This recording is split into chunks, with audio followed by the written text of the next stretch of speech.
You want to create space for you and tap into your creative passions as a mom, this live is for you. Happy Friday, y'all. Happy Friday. Typically, I don't go live on Fridays. I go live on Tuesdays, but life is going to do what it do the best, and that is life. And the kids were on spring break this week. Today's the last day. So it's been a bit of a whirlwind. Elijah got sick. He's doing better. You know, things are going to happen, but we push through. All a part of the series this month, Betting on Yourself. It is Women's History Month. We are coming to a close of another Women's History Month. So I hope your Women's History Month has been well. I hope March has been well for you. It has been a heavy month for me. It has been a grief month, grieving the third anniversary of my father's passing, as well as my godfather, who was 92, I believe, who passed this month. So it's been pretty heavy, but we are pushing through. We are making it. And my goal this year, my word of the year was motion, staying in motion all of 2025, because months like this month really cause a lot of brain fog. If you've ever experienced grief, if you lost a parent or somebody close, then you understand that sometimes you can have brain fog, you can feel out of body. Sometimes you just don't know what to do because your brain is just not there. So that's been me trying to parent through, trying to wife through, trying to take care of a home, trying to work, do my business. It has been quite a lot, but I am no stranger to breaks. I am no stranger to trying to rest in the midst of my stress. So that's why I'm on live on Friday and not Tuesday, because I had to listen to my body and I just had to rest and reset. And reset I did. I was able to, yesterday I met with a friend. I got out on my own. I went to a coffee shop to get work done, and I did an organization project. So those are all the things that spark joy, create joy for me: cleaning, getting things done, because when I clean a physical space, that clears my mental space. So I can have space to be creative, so I can have space to deliver a message. And that's important to me. I never like to deliver or communicate without having a message, without having a purpose to it, because you never know who you may reach. So if you are new here, I am Shalina B, your go-to mom for family meals and routines, and I help my mamas prioritize their self-care and pursue their passions and ambitions while maintaining our homes. I strive, I think probably a couple years ago, I set out, maybe a year or two ago, I set out for ease and simplicity. I feel like my life was always up and down and all around. I was always in a rush. There was always something to do. My schedule was super busy because for some reason, as a millennial, being busy was a badge of honor, and it looked really good when you were busy and you had all the titles and you had all the extracurriculars and all the organizations, and we were on a fast track to burnout. So I said, I want to revamp my life to where there is ease. I am a mom of 4. We are a family of 6. And sometimes there can be a lot of chaos because everybody has emotions, moods, ups and downs. We have to manage them all. And that is why I strive with routines, with structures, with planning and everything, because we have to. Otherwise, our house will be overrun with the children, and they thrive with schedules as well, so they know what's coming. So it keeps the house peaceful for the most part. But as you can imagine, even with one child and with multiple children, it can be a lot. It can get a little chaotic. It's a beautiful chaos, as I call it sometime. But again, we've been on this Betting on Yourself series for the month of March.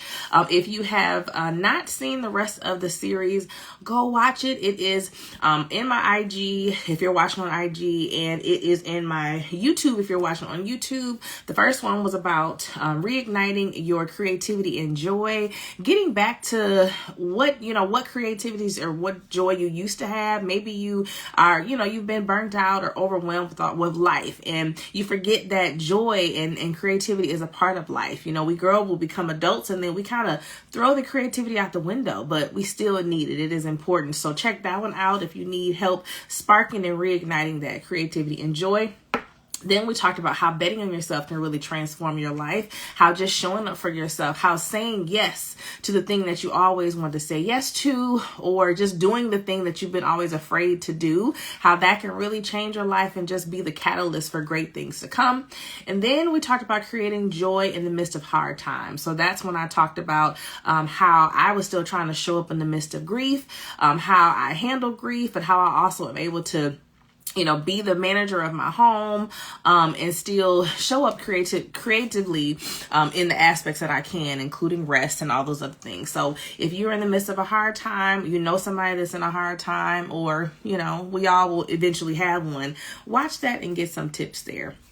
But today we're going to talk about creating space. So again, this is the last live in the series. So I'm going to try to make it quick because we got about 15 or 20 minutes. So let's get to it. But yes, I want to talk about creating space. So I'm going to, in the last live in the series, the C.R.E.A.T.E is a acronym. So I want to leave you with an acronym. If you don't remember anything else in the series, let this acronym drive you for this month and beyond, for the rest of the year, just to bet on yourself, show up for yourself, and continue to be creative and have avenues to do so. So make sure you get a notebook, a piece of paper, and a pen, and write down this acronym, and we are going to get right into it.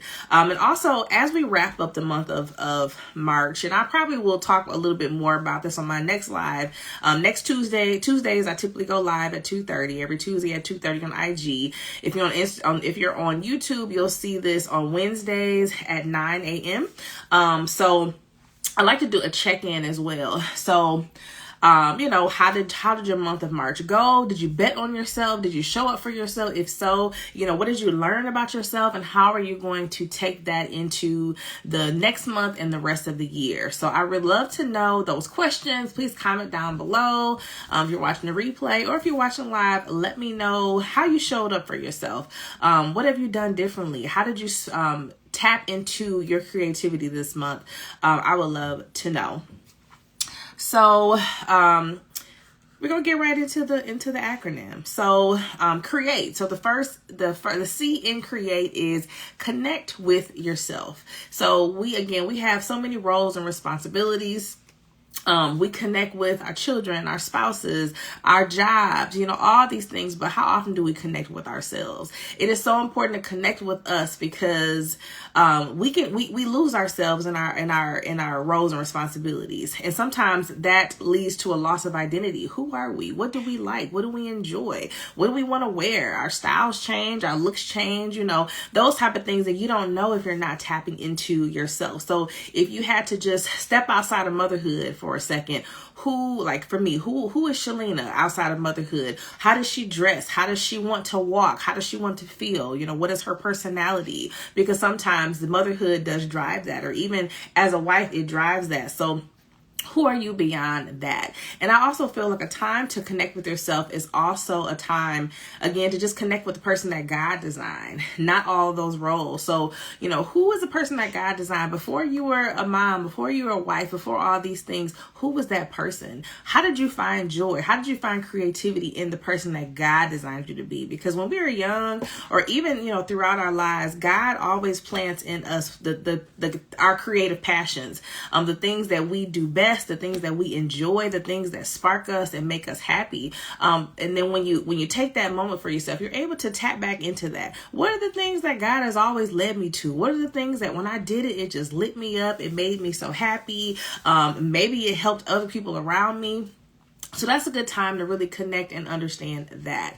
And then when you connect with our creator, obviously when we connect with God, it does help us tap into those creative paths that he's placed inside of us, because we are taking a moment just for ourselves. It doesn't have to be a long moment. It can be literally 5 minutes, 10 minutes, just literally a moment of silence, a moment of pause to just be. Because sometimes we don't know how to be, and we are doing everything else, that we fill up the time that we may be able to be silent, and just have a minute to open up some space for us. So sometimes when we do that, God will place you on that creative path, especially if he knows that you desire to be creative. He knows that you desire to find that joy within that creative outlet. he can definitely get you on that creative path. And then when you clear your mind,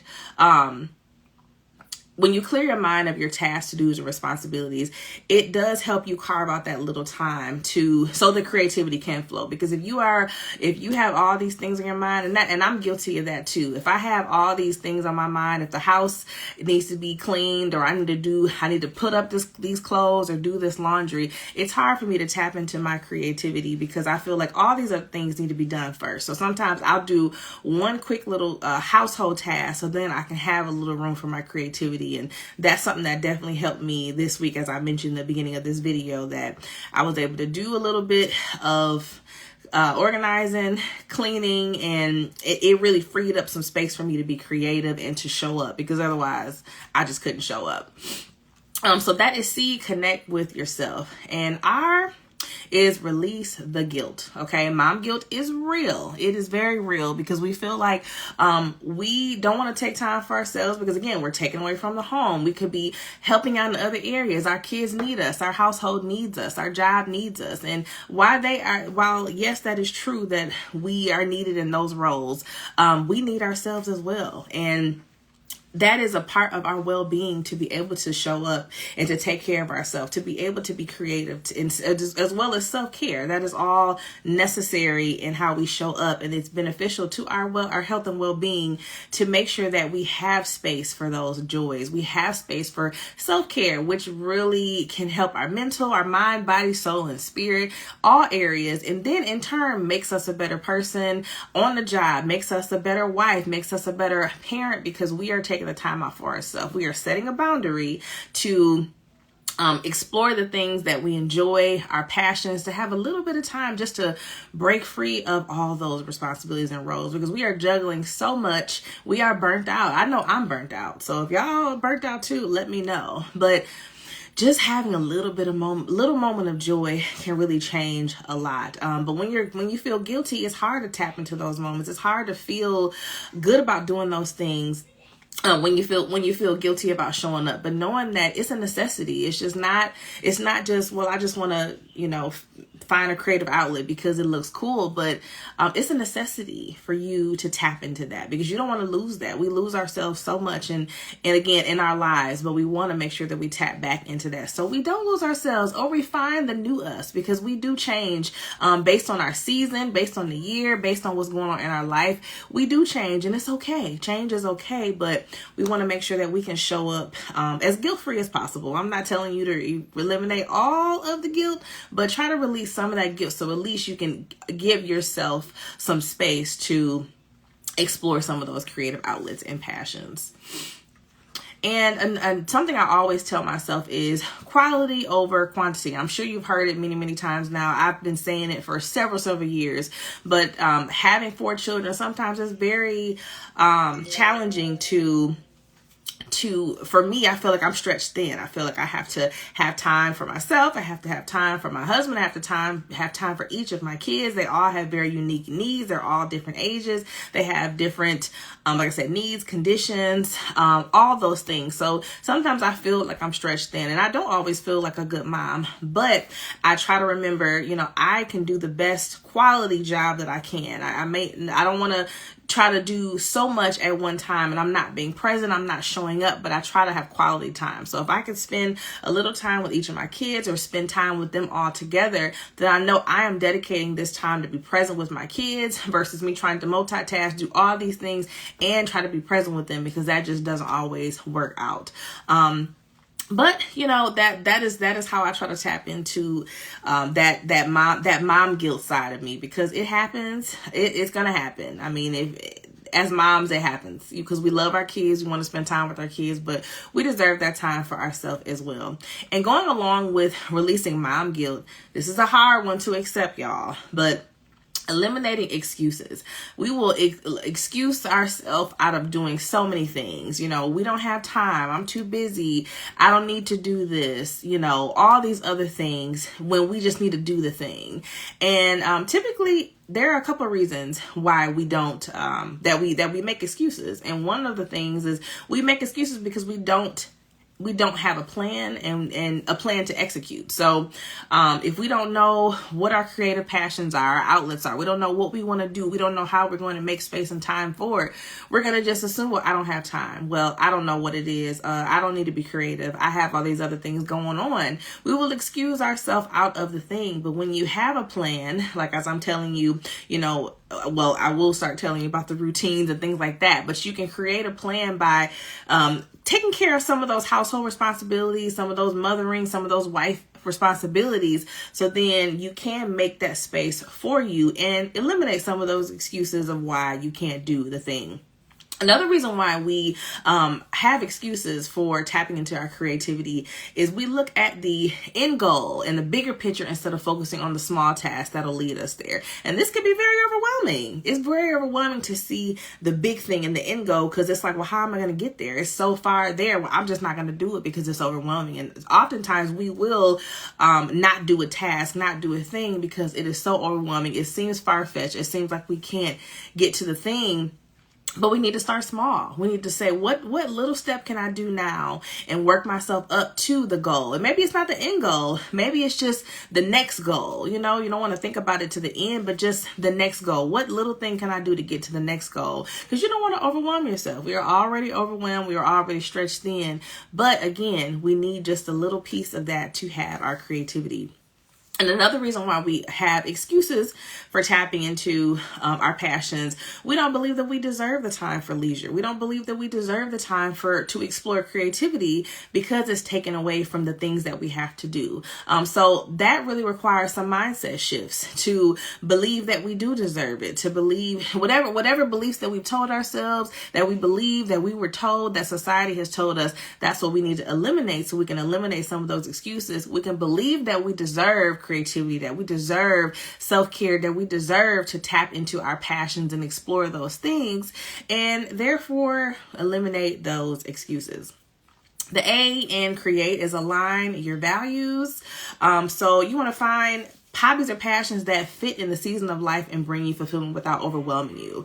And I know it can be overwhelming to think about your hobbies and passions when you already have everything else to worry about. But when you have hobbies that align and that are true to who you are, that is a great place to start. You don't have to recreate the wheel. You don't have to do what everybody else is doing, but do what you were called to do. Tap into your creator who created you, the passions and the gifts and the talents that he gave you. That is where you start. And those align with your values. You don't have to go out and, if you're not a prankster, if you're not all the things online that are making everybody go viral, you don't have to do that thing. Show up the way you need to show up. Do the things that you were designed to do. Do the things that bring you joy. They spark joy.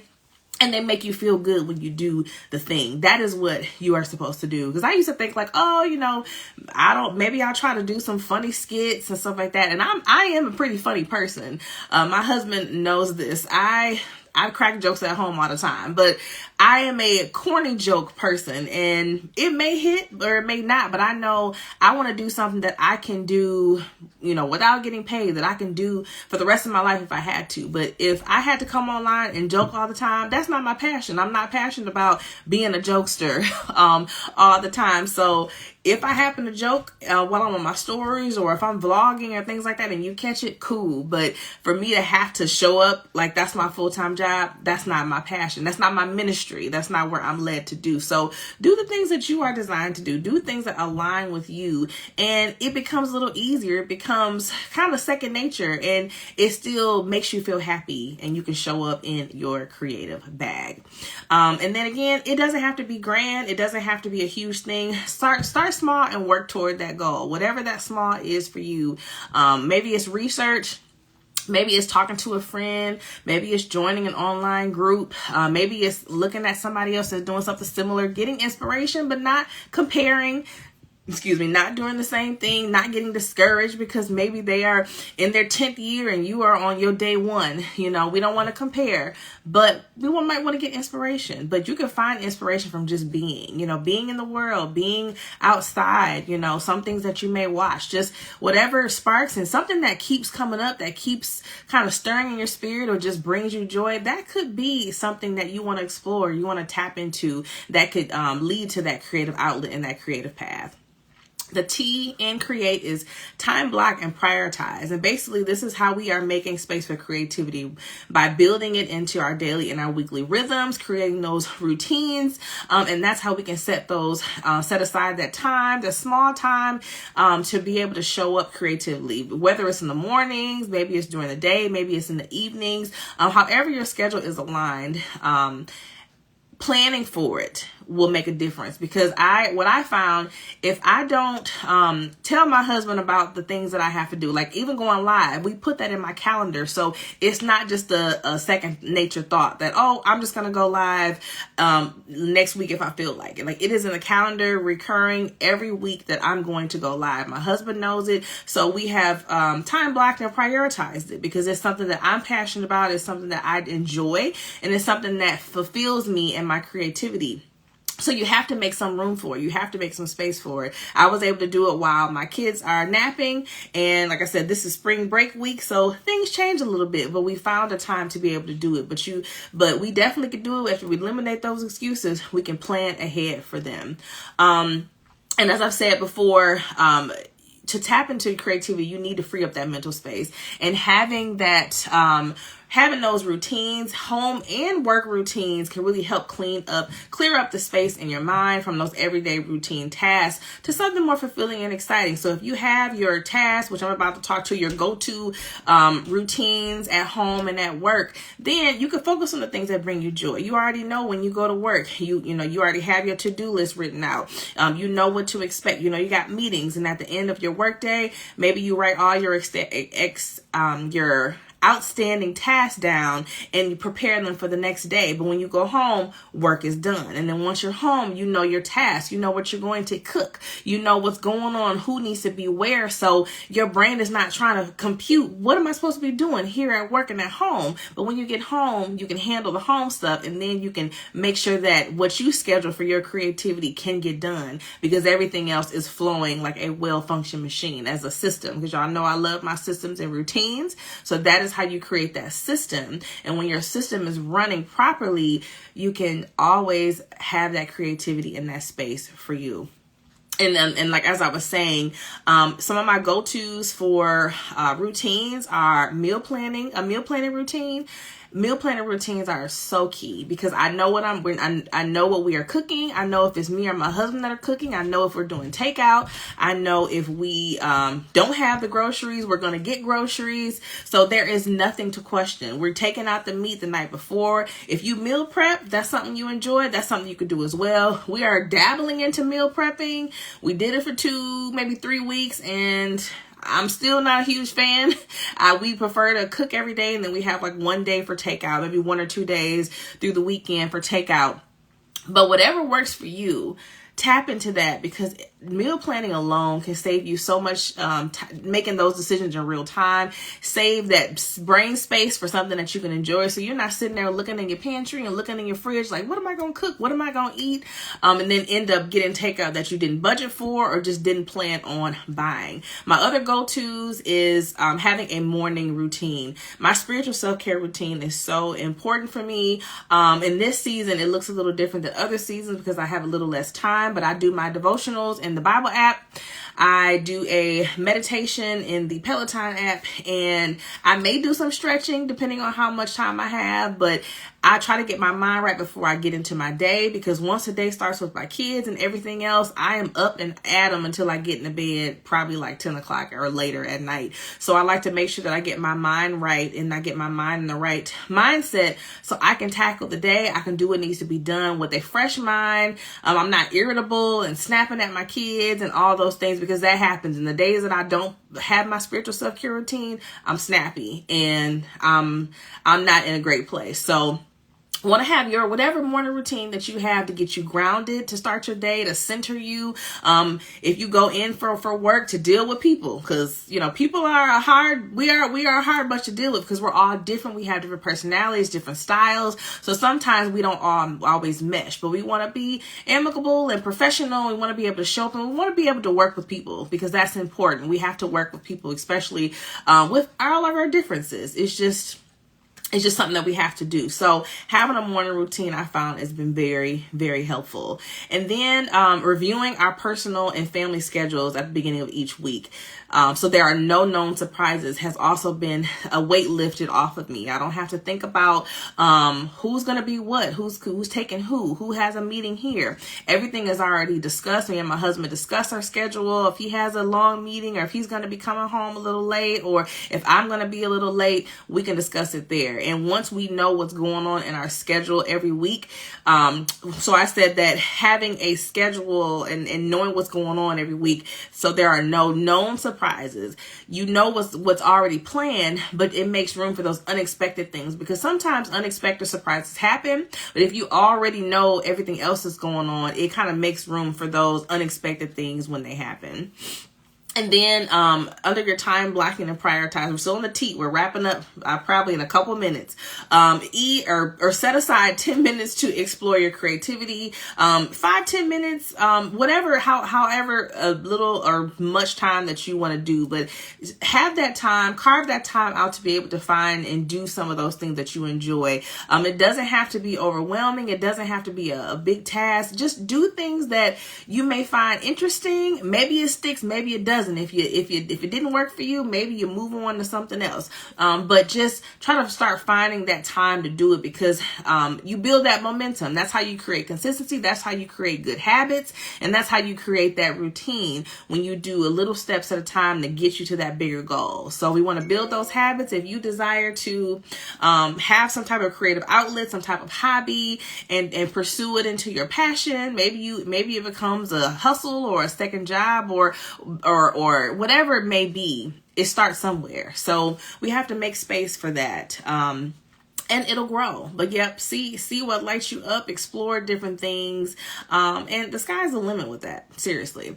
And then E, our last letter of C.R.E.A.T.E, our C.R.E.A.T.E acronym, is embrace community and support. So, no brainer. When you want to get further, you want to go with people. You want to have support, people that are like-minded, people that are supportive, people that want to see you win, want to see you make it and get to those spaces, whether it be online or local or friends or your spouse, whoever is in your corner that wants to see you win. It could be, like I said, you could be strangers that want to see you win versus family sometimes, but whoever it is, get in community with those people, because they will encourage you to be creative, to tap into the outlets, to not forget who you are, especially as a mom. Like, we need those supports, because after having babies, we are wrapped up in our baby bubble, and rightfully so. But at some point, we're going to want to get out. We're going to want to start to explore, and we need people that remind us, like, girl, you need to get up. We going out. We going to eat. We doing this. We doing that. Because otherwise,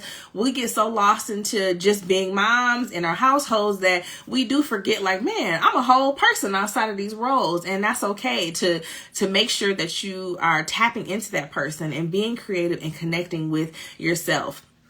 So again, online, local support group, and it could be as simple as finding a local group and going to a meeting. And it could be scary and to do something new, but sometimes challenge yourself to do something new. Challenge yourself to go to that meeting. If it wasn't a meeting that worked for you, that's fine. You did it scared, but you put yourself out there, and you make yourself open to other opportunities, and eventually something is going to stick. Eventually you are going to find your tribe, find your community, your people that are into the creative things that you are, that support you, that hold you accountable.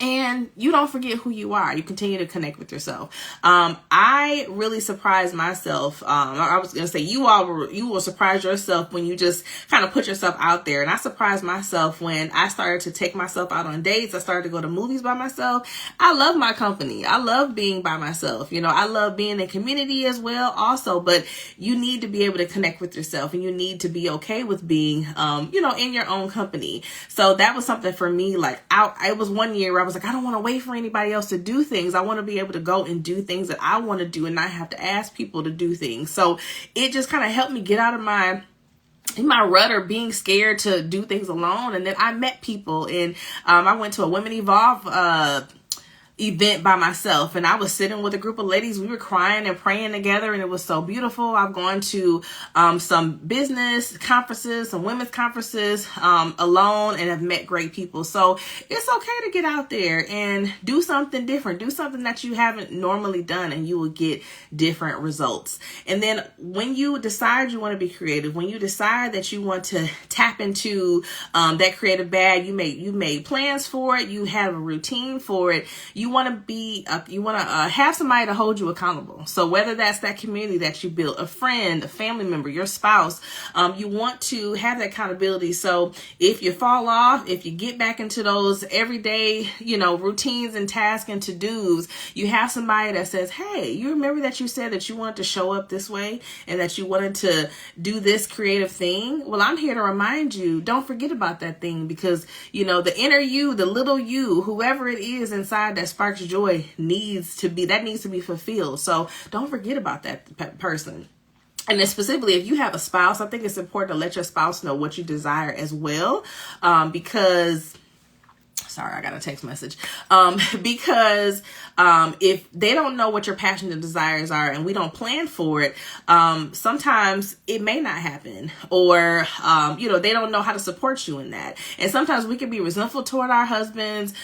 We can feel away because we feel like we're not being supported, but we have to communicate that. We have to talk to them. So like I said, it's on the calendar that I go live every Tuesday at 2:30. My husband knows that. Or if I'm going to a coffee shop and do some work in the evening, or the nights that I do work on my business, because I'm a stay-at-home mom. So I stay with my kids and manage the home during the day. And then in the evenings I work. So he knows that. So those are the nights that he cooks, he takes the kids, he gets them ready. It's his night for the night routine, and then I get to step into the CEO that I am and work after momming all day. But if I never told him that I desired to do that, he wouldn't know, and he would be like, oh, well, I thought you just you enjoyed homemaking and doing this one role. But it's like, no, we have to talk about it, and we have to continually talk about it. So I am continually supported as I change and as I develop and as I go through my phases and seasons, because we are going to shift and change just as our kids age and change as well.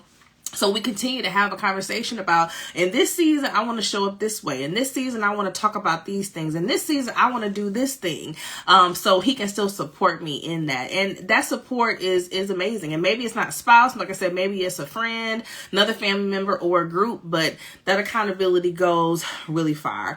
And the last thing under that is just be open to the support and accountability. Because we say we want it. We say we want to do these things. But then we don't want to open up. We don't want to be vulnerable. We don't want to talk about the thing because sometimes it's scary. We don't want the kind of feedback, but pray for the people that are in your circle. Pray that the people that are showing up for you really care for you and care to see you win. Pray for discernment, and then be open, and God will bring the right people in your path and push the people that aren't supposed to be in this particular creative path where they need to be also. But I guarantee there's another mom, there's another woman out there who is also searching for their creativity, their path, their purpose, their passion, and they're looking for somebody to connect with as well that have similar interests or different, but just looking for somebody to be accountable, to talk about, to be like, yeah, girl, I'm trying to get, out of my everyday roles and responsibilities. I need something that excites me because, I'm a mom, I'm a wife, I work, we do those things, but what is going to spark the creativity that can tap into who I really am? So yeah, this is creating space for you. So I hope that you enjoyed though that acronym. If you are joining late, make sure that you watch the replay for that acronym. Share it with somebody who can also relate. And I'm going to read the comments. Thank you all for joining and commenting. Afterward with Angie. Hello. Thank you for joining. You said, thanks for the reminder. I've been meaning to get on Eventbrite and pick something of interest just to get out again. My daughter is 6 now. No excuses. Yes. I love that. The fact that you already had a plan, you are already a step ahead. Okay. So be proud of yourself for making that step. But now it's time for the next step. So I get it. We get stuck in the mom life. I have a 1-year-old, a 2-year-old, and 2 8-year-olds. And my 1 and 2 year old are at the point now where they're moving and grooving. They can talk a little bit. You know, they're not as in that baby stage. My 1 year old is almost 2, and my 2 year old is almost 3, just for context. But since I'm a little free of that, I'm like, it's time to do the things I need to do. My husband even had to tell me, like, all right, you keep using these kids as an excuse to stay around and not do the things you desire. So you can't use the kids as your excuses anymore. So bravo to you. I hope that you were able to get on Eventbrite. Do it today. Go on Eventbrite and just find something and go ahead and schedule that thing. Even if it's late in April or May, get it on your calendar and schedule it. So that way you have no other reason to have an excuse. But I love that you are already two steps ahead. You've already found a place to search, and all you got to do is click attend, and you are well on your way. So thank you so much for commenting, and let me know if you end up finding something on Eventbrite and you go and you enjoy it. I would love to keep in touch to know how your creative journey is going, because us moms, we have to tap into that as well. So again, this is the last live in this Bet on Yourself series. So I hope that you are betting on yourself. You bet on yourself this month, and you continue April and for the rest of 2025. I want to hold you accountable. So let me know if you've done something creative, if you are thinking about something that's just making you feel good, or something you've seen and you want to tap into that. Let's talk about it. I would love to hold you accountable, or just to talk to you a little bit more to get your creative brain going. Next month, which is next Tuesday, I go live every Tuesday at 2:30 unless something else happens, but typically every Tuesday at 2:30. We are going to enter into a spring series. It's spring. We have flowers that are blooming. It feels like a renewal of life. So, and it's spring cleaning, you know, all that different stuff. So I'll tap more into routines and systems. You know, I love that. Good habits, taking care of our homes, our bodies, our households, our self-care, mom hacks to, you know, help us live a more simple and life of ease. That is something that I desire. So I really want to go a little bit deeper in that, because it goes with the spring cleaning theme. But I will bring that to you next week. So if you're not following me, please go ahead and follow. I should be back in my stories next week. So check in my stories as I'm, you know, just talking and connecting with you all. But thanks for joining me. If you have any questions at any time, feel free to DM me, and we can chat there. But I hope you have a great Friday and a great rest of your weekend, and we will talk soon. See you later.